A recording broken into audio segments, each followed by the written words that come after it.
চলো ফ্রেন্ডস, আমরা এখন এটিএম থেকে টাকা তুলে নিচ্ছি। আর এরপরে আমরা বার হব। কোথায় যাব না যাব রাস্তায় যেতে যেতে তোমাদেরকে বলবো। এখন জাস্ট ঢুকেছি, এটিএম থেকে টাকা তুলে নিচ্ছি, কারণ আমাদের অনেকটা লং যেতে হবে। আর আমি তখন টাকা তুলছিলাম, ভিডিওটা সাইলেই করেছে। বাকি চলো রাস্তায় যেতে যেতে তোমাদেরকে বলছি কোথায় যাব ও না যাব।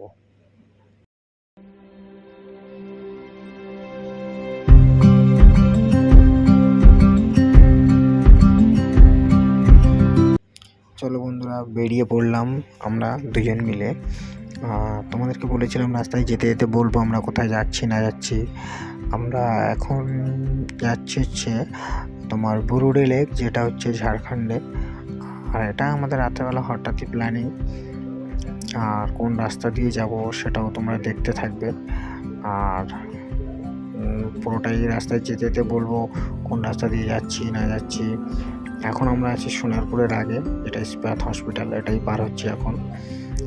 আর এরপরে আমাদেরকে আরও বলতে থাকবো, দেখাতে থাকবো কোথা দিয়ে যাচ্ছি না যাচ্ছি, কিভাবে গেলাম, আর এখানে যেতে মোটামুটি দুজনে কত টাকা খরচ, সব কিছুই থাকবে ভিডিওতে।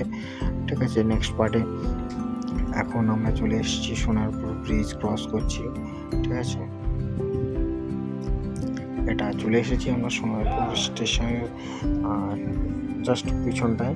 ঠিক আছে, এখান দিয়ে আমরা কামালগাছি হয়ে বাড়াবো, আর সেই রাস্তাগুলোও তোমাদের দেখাতে থাকবো।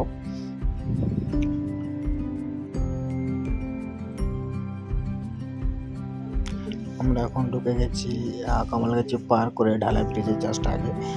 ততক্ষণ তোমরা রাতেবেলার কলকাতার শহরের ভিউ দেখতে থাকো। আর বাকিটা আরও যেতে যেতে বাকি আরও রাস্তায় অনেক কথা হবে। ঠিক আছে, ততক্ষণ তোমরা দেখতে থাকো।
সায়েন্স সিটির আগে ওখান থেকেও ফ্লাইওভার ধরা যায়, বাট ওখানে যেহেতু রাতেরবেলা ওখান থেকে ফ্লাইওভার বন্ধ ছিল, তাই আমরা আক্সেস করার 4 নম্বর ব্রিজ ক্রস করে এসে সিমেন্ট পয়েন্ট ক্রস করে এসে তারপর আমরা এখন ধরলাম ফ্লাইওভার থেকে নেমে আমরা হুগলি সেতু হয়ে তারপরে NS-12 তারপরে NS-49 ধরে সোজা বাড়াবো।